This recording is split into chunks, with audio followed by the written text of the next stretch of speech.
Véritable success story de la radio Espace Guinée, les grandes gueules, détentrices des meilleurs scores radio en Guinée, de la meilleure émission talk show, a donné le créneau horaire du départ au bureau et du retour à la maison, récoltant depuis des années consécutives le titre d'émission la plus écoutée en Guinée, toutes catégories confondues. Un grand total de plus de 5 millions d'auditeurs ont été fidèles au talk show Les GG, diffusé jour après jour sur toutes les stations du réseau Adafo Média de 9h à 10h30, un exploit qui restera longtemps dans les annales de la bande FM en Guinée. Journée mouvementée en Guinée. Dans un instant, mesdames et messieurs, nous allons joindre Sidia Touré qui nous attend au bout de fil, évidemment. Tous les résultats définitifs des élections communales du 4 février désormais connus en Guinée, alors que l'heure devrait être à l'élection donc des exécutifs donc communaux dans les 342 circonscriptions concernées. Les partis d'opposition qui continuent donc de crier à la fraude rejettent en bloc ces résultats tels que publiés donc par l'institution électorale. Ils pointent du doigt notamment les magistrats qui ont conduit les opérations de centralisation des chiffres, des magistrats qu'ils n'hésitent pas à qualifier, nous citons, de criminels en puissance. L'opposition républicaine annonce une série de manifestations pour exiger de la CENI et la publication, dit-elle, de vrais résultats du scrutin communal du 4 février. D'autres partis, quoique très remontés aussi, ne semblent pas forcément privilégier cette option. Quelles sont les options choisies donc par le PADES pour s'élever contre les résultats donnés par la CENI? Jusqu'où compte-t-il aller? Donc on essaie de comprendre ce matin avec Dr Ousmane Kaba que nous allons avoir dans ce studio et Sidia Touré qui nous en a appelé dans un instant. Et puis dans l'actualité également, la grève d'une frange importante donc du corps enseignant dans le primaire et secondaire déclenchée donc le 12 février dernier. Elle entre dans sa 3e semaine. Cette grève, sans aucune issue possible, nous profile à l'horizon, du moins dans le court terme. Pendant ce temps, la paralysie continue dans les écoles, à une échelle importante du territoire national. Aboubacar Souma et son groupe ne voulant toujours rien savoir. On essaye de comprendre ce matin avec M. Mohamed Traoré, chef du cabinet donc, au ministère de la fonction publique et de la réforme de l'administration, que nous allons avoir dans ce studio à Bakar. On parle de cette grève, évidemment, ce matin. 3 semaines après l'avenir de l'école en jeu. Oui, l'avenir de l'école se pose avec acuité. Vous l'avez dit, vous l'avez rappelé. Nous entamons la 3e semaine de cette grève. Alors, les enfants de Guinée, au niveau du primaire et du secondaire, ils sont privés de cours depuis maintenant, je crois, 14, 15, 16 jours, je crois. Ouais. En tout cas, depuis depuis le 12 février. Ouais. Nous sommes le 26, donc vous comprenez l'angoisse qui est celle des parents d'élèves, mais aussi et de tous les Guinéens qui sont conscients de cette situation qui est en train donc de prendre l'école guinéenne à la gorge. Ouais. Donc je crois qu'aujourd'hui le débat est à 2 niveaux. Dans un premier temps, c'est la question de savoir comment sortir de cette grève. Ouais. Est-ce qu'il faut continuer en l'état, dans cet enlisement, parce en ne voyant aucune solution profilée à l'horizon? C'est-à-dire que de part et d'autre, à tous les niveaux, beaucoup de bons offices sont en train de s'impliquer. Le médiateur de la République, la société civile, à d'autres échelons aussi de l'État, d'autres acteurs s'impliquent. Souma est pressé de toutes parts. C'est justement là où c'est compliqué. Les grandes gueules. Laissez-moi aller au bout de mon raisonnement. Ce que je veux dire, c'est que tout le monde appelle aujourd'hui de tous ses voeux l'ouverture d'un dialogue, d'un minimum de couloir de dialogue avec Aboubacar Souma pour qu'il ait quand même une issue. Ce que je veux dire ce matin, c'est que quel que soit le contenu de la plateforme revendicative de SLEG versus Aboubacar Souma, parce que jusqu'à présent, on est dans cette dualité, on est dans ce bicéphalisme. On est d'accord que le mandat de tout l'exécutif sortant du SLEG a expiré, a échu, et donc il fallait organiser de nouvelles élections. Souma estime que le congrès qu'il a élu récemment, et je crois que ça fait maintenant 1 mois, le 26 janvier dernier, que ce congrès est valable. Les grandes gueules. Les autres estiment que ce n'est pas le cas, l'autorité ne le reconnaît pas. Donc on est dans ce dualisme, mais la question, mais comment sortir? Parce que si tout le monde s'implique, tout le monde appelle à Aboubacar Souma et son groupe à laisser entrevoir un minimum de couloir de possibilités de dialogue, ce n'est pas le cas pour le moment. Moi je me dis, comme je l'ai dit la dernière fois quand nous avons reçu Souma ici, que la cause est entendue. Parce que Souma s'accroche à l'idée qu'il faut d'abord que le gouvernement paye intégralement les 40% du point indiciaire. Moi, je crois que si on fait de cela un préalable, ça veut dire que le dialogue n'a pas besoin d'exister. C'est-à-dire qu'aucun dialogue n'aura besoin d'exister, d'autant que ce point est le point nodal de la plateforme revendicative portée par Aboubakar Souma et son groupe. Ouais. Donc, je pense que au regard de la situation qui prévaut sur le terrain, de cette paralysie qui continue, et du spectre d'une année blanche qui se fait précis aujourd'hui, il est du devoir et de la responsabilité de l'État, quand même, qui essaie aujourd'hui, ça il faut le reconnaître, d'engager quelques efforts allant vers Aboubakar Souma. Il est donc de la responsabilité de l'État et du chef de l'État surtout de prendre ce problème à bras le corps et d'engager des discussions avec Aboubakar Souma. Mais en même temps, ce qu'il faut quand même noter, c'est que du côté de l'État, il faut le reconnaître aujourd'hui, on est dans cette volonté d'aller vers un dialogue. Les grandes Mais gueules. de l'autre côté, toutes les portes sont fermées. Du côté de Souma, toutes les portes sont fermées. Parce que Souma pose comme préalable la satisfaction ou le paiement intégral de ces 40%. Moi, je crois que c'est là où moi, je ne me retrouve pas. Ouais. C'est bloqué. Et il faut pourtant faire des efforts de part et d'autre pour en sortir. Bien, allez-y. Alors, quand on est préoccupé de la situation politique, la situation sociale à la base, on est tout de suite porté à appeler Aboubakar Souma, à lui faire remarquer que depuis plusieurs semaines, les enfants ne vont pas à l'école, ce qui est tout à fait normal.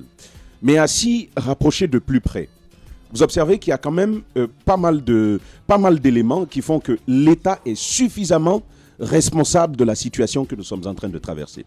Les 40% qui datent de plusieurs années en arrière, je ne sais pas comment en Guinée on s'est arrangé à ne pas l'appliquer depuis ces moments-là. Aujourd'hui, ce que les syndicalistes ont donc demandé finalement, c'est que l'État leur donne ce qui leur est dû depuis plusieurs années. Ça, c'est un fait. Et là-dessus, il faut quand même pointer du doigt la responsabilité de l'État. De l'autre côté, lorsque vous observez bien ce qui se passe dans ce pays, certes, il y a les questions de forme, il y a les questions administratives, et l'État aussi, d'un point de vue juridique, qui évite de commettre un mauvais précédent. Parce que j'ai entendu un ministre dernièrement avec lequel je parlais, il m'a clairement dit que l'inquiétude, c'est qu'après Aboubakar Souma, un autre sort de nulle part. Il dit, bon, moi aussi, je lance mon mot d'ordre de grève et je vous promets 10 millions si vous me suivez. Et donc, ce défaut de qualité que l'État guinéen ne veut pas poser devient une sorte de pomme de discorde entre les deux parties. Mais la réalité sur le terrain commande à l'État, et on l'a dit plusieurs fois, commande à l'État de s'ouvrir davantage, de devenir beaucoup plus flexible pour pouvoir nous aider à sortir de cette situation. Déjà 2 semaines que les enfants ne vont pas à l'école, c'est un fait. Mais la mine, 50 milliards de francs guinéens. Pour cet État où un seul petit directeur peut voler 30 milliards de francs guinéens. Je pense qu'à un certain moment, il va falloir concevoir ce grand Les grandes gueules. Parce que les 40%, d'après les informations que j'ai, représentent 50 milliards par an. C'est quand même rien pour cet État-là. Cela, comparé à perdre toute une année blanche, avec toutes les conséquences que cela pose, moi j'ai envie de dire à l'État guinéen, si c'est l'exigence de Aboubakar Souma, autant on lui dit de développer une certaine flexibilité pour s'ouvrir à ce dialogue-là, on l'a dit plusieurs fois ici. C'est notre appel. Autant la mine, ouais. Il faut ramener l'État à observer, à faire la part des choses entre ce qu'il a à perdre et ce qu'il a à gagner, à s'engager dans cette démarche et à permettre aux syndicalistes d'obtenir les 40% qui, en un mot comme en 1000, représentent quelque chose qui leur est dû depuis plusieurs années. C'est un droit. Merci beaucoup. Allez-y, Moussa Moïsila. Il est aussi important de mentionner que les 50 milliards, un peu plus, représentent les augmentations aussi, elles sont appliquées aussi aux agents de santé. Ce n'est pas seulement pour les enseignants. Ça veut dire que pour les enseignants, c'est moins de 50 milliards. Je pense que l'État peut faire cet effort. La paix n'a pas de prix. Ça a peut-être un coût, mais ça n'a pas de prix. Si on y met de la volonté, un peu de rigueur, on peut y arriver. Mais au lieu de cela, à quoi est-ce qu'on a assisté? Je pense que lorsque vous prenez soin de tourner en ridicule votre adversaire ou votre interlocuteur. Les Lorsque grandes gueules. vous lui faites comprendre que dans la roublardise, vous êtes un expert, lorsque lui également, il sortira ses muscles, je pense qu'il ne permettra pas qu'au premier mot, vous puissiez le convaincre. Il va durcir le ton, il va durcir les négociations. C'est le cas aux yeux de SLEG. Parce que, rappelez-vous d'ouverture que le SLEG a quand même, il faut reconnaître à sa décharge, le SLEG a permis une ouverture lors de la première grève avec l'implication des religieux. Alors, une déclaration a été lue par les syndicalistes. Abaka Souma faisait partie de ce collectif-là. Et qu'est-ce que l'État n'a fait? Les religions ont permis d'avoir un temps mort, entre guillemets.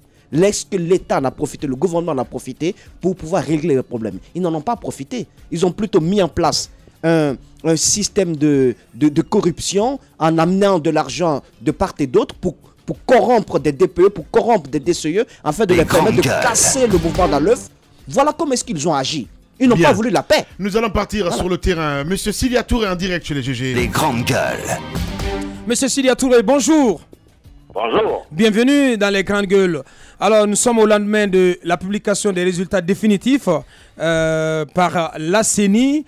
Comment, d'un mot, vous les qualifiez ces résultats? Et deuxièmement, l'opposition républicaine a décidé donc d'organiser des manifestations à partir de ce lundi, donc une journée ville morte qui est attendue. Alors, de quel regard vous observez ces annonces de l'opposition, cette intention de l'opposition donc d'occuper la rue à nouveau pour s'opposer à ces résultats publiés par la CENI? Écoute, c'est le résultat du manque de dialogue et de transparence. C'est le résultat de la manière dont ces élections ont été faites, franchement, de manière délibérée. Jusqu'au 17e jour du vote, nous assistions encore à des modifications du nombre de conseillers dans certaines de nos communes rurales. Donc, vous pensez bien, c'est tout simplement inacceptable. Donc, je comprends que les gens ne soient pas contents et qu'ils veuillent manifester. En ce qui concerne les résultats, vous connaissez mon point de vue là-dessus. Et le samedi passé en 8, j'ai été confronté à une fronde au sein de mon propre parti. Parce que les jeunes de Matam qui étaient sortis largement le dimanche et qui ont essuyé des grenades lacrymogènes et des coups de feu jusqu'à 1h du matin, quand les résultats ont été annoncés, ils ont dit non, c'est pas la peine de faire des réunions, on devrait être dans la rue. Bon, il a fallu calmer tout cela pour essayer de trouver, disons, une ligne de conduite qui soit conforme à nos engagements jusque-là. Mais je l'ai annoncé samedi passé aussi, que quel que soit ce qui va se passer, l'UFR va absolument changer sa vision d'un certain nombre de choses. Notamment, on ne peut pas assister tranquillement à ce que des gens au niveau d'une prétendue CENI publient des résultats fantaisistes, qu'on ait des préfets qui viennent vous prendre les PV, s'en aille avec. Et puis le lendemain, on dit il faut avoir la paix dans la cité, ça n'a pas de sens. Bien. Allez-y, Moussa. Alors, les dispositions à prendre, parce que vous avez parlé de fronde au sein de votre parti politique, vous avez réussi à calmer les jeunes, à leur expliquer un peu le processus à suivre. Mais qu'est-ce que vous allez faire? Est-ce que vous croyez au recours? Parce que déjà, les recours ont produit le résultat que vous connaissez. Ou bien vous allez aussi aller dans une forme de restructuration profonde de votre parti politique? Non, j'ai dit que je vais faire cela, mais je veux dire ça ne change pas les résultats. Ce que cela change au niveau de la restructuration, les jeunes ne sont pas contents que certains de leurs responsables les aient tenus en laisse, notamment à Conakry et dans certaines zones, au lieu d'aller dans la rue comme l'ont fait les gens de Vintoria et de Kolabouy, de Bouquet et autres. Donc la restructuration, c'est pour donner honnêtement un peu plus de pouvoir aux jeunes et cela permettra à ce que dorénavant nous n'acceptions pas ces choses-là et pourquoi pas que ce que j'avais dit en 2013 en disant l'UFR ne manifeste plus, écoutez, je pense qu'on va à la sortie de ce congrès être dans une position totalement différente. Bien. Alors, dès le début, quand même, on vous a écouté. Vous n'êtes pas d'accord avec le travail qui est effectué avec la CENI. Mais, contrairement à l'opposition républicaine avec l'UFDG et autres, vous mettez le cap désormais sur les prochaines législatives et la présidentielle. Comment le comprendre? Est-ce que, de facto, vous dites déjà que ce n'est pas la peine de protester? Et là, je fais allusion au fichier électoral qui... Non, les militants ont protesté, j'ai dit, les jours. Déjà, le dimanche soir, on savait exactement ce qui se passait. Il ne fallait pas attendre la CENI pour ça. Puisque déjà, la manière dont les PV ont disparu dans certaines de nos zones, à Matam et autres, la manière dont les bulletins précochés sont apparus dans tous les coins, la manière dont nous savions dimanche soir où en étaient les élections. Bien. Donc je crois qu'à chaud, il fallait mieux vraiment continuer les prestations 2 semaines après, va faire un peu réchauffer. Mais cela ne veut pas dire que nous baissons les bras. Alors concrètement, qu'allez-vous faire? Qu'allez-vous faire, M. Touré? Concrètement, quelle va être la démarche dans le court terme de l'UFR? On sait que vous n'êtes pas d'accord. Vous parlez de résultats fantaisistes publiés par une prétendue CENI. Ce sont vos mots. Qu'est-ce que vous allez faire? Quelle va être la démarche de l'UFR maintenant pour marquer votre désaccord et votre rejet de ces résultats? Nous allons commencer à discuter avec les uns et les autres. Ce qui a été décidé pour aujourd'hui, nous n'y avons pas été associés, mais en fait, je ne condamne pas cela du tout. Nous allons faire des démarches au niveau d'un certain nombre de partis politiques. Il y a quand même les positionnements des partis politiques aussi.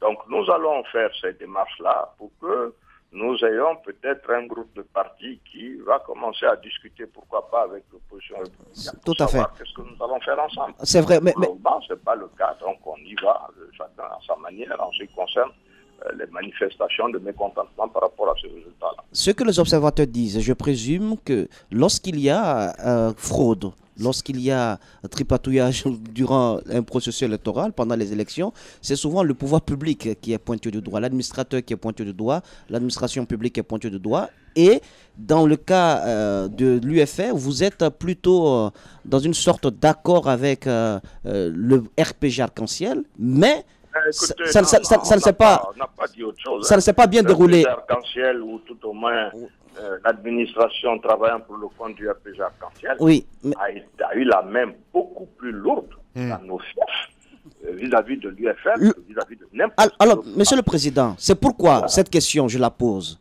Lorsque votre partenaire agit de la sorte, vous tape avec autant de force sur la tête, est-ce que cela n'est pas de nature? C'est pas suffisamment, je pense, il n'y a pas suffisamment de preuves là pour remettre en cause votre partenariat ou même pour finir complètement avec votre alliance, puisqu'il n'y a pas de loyauté. D'abord, je n'ai pas d'alliance avec le RPG, ça c'est un. 2, j'ai dit, on vient de finir les élections, ne vous précipitez pas, nous arrivons. Quand même, lorsque vous êtes en partenariat avec un parti politique, lorsque vous vous dites ce sont nos partenaires de guillemets et que vous allez ensemble aux élections, la fraude se tourne plutôt contre vous, la machine de la fraude se tourne contre vous et que vous ne remettez pas en cause ce partenariat, il y a de quoi quand même être inquiet, Monsieur le Président. Il y a quelque chose qui est très clair par rapport à ça. Je viens de vous dire que partenariat, j'avais signé un accord avec le FDG en son temps pour avoir un partenariat. Il n'y a aucun document écrit entre le RPG et nous. Et je dis, ne vous précipitez pas. La restructuration du parti, sa réorganisation, elle risque de déboucher sur des résultats extrêmement inattendus. Mais je ne vais pas du jour au lendemain me jeter dans la rue pour dire voilà ce que je vais faire. Mais on y arrive, on y arrive. Voilà. Allez, Monsieur Sidia Touré en direct ce matin chez les GG Tamba. Une autre thématique à présent, la grève engagée par le SLEG. On n'a pas entendu le président de la République, dont vous êtes le haut représentant, vous non plus. Déjà 2 questions. Comment est-ce que vous avez analysé cette grève? Parce qu'il y a quand même pas mal de discours antinomiques que l'on entend là-dessus.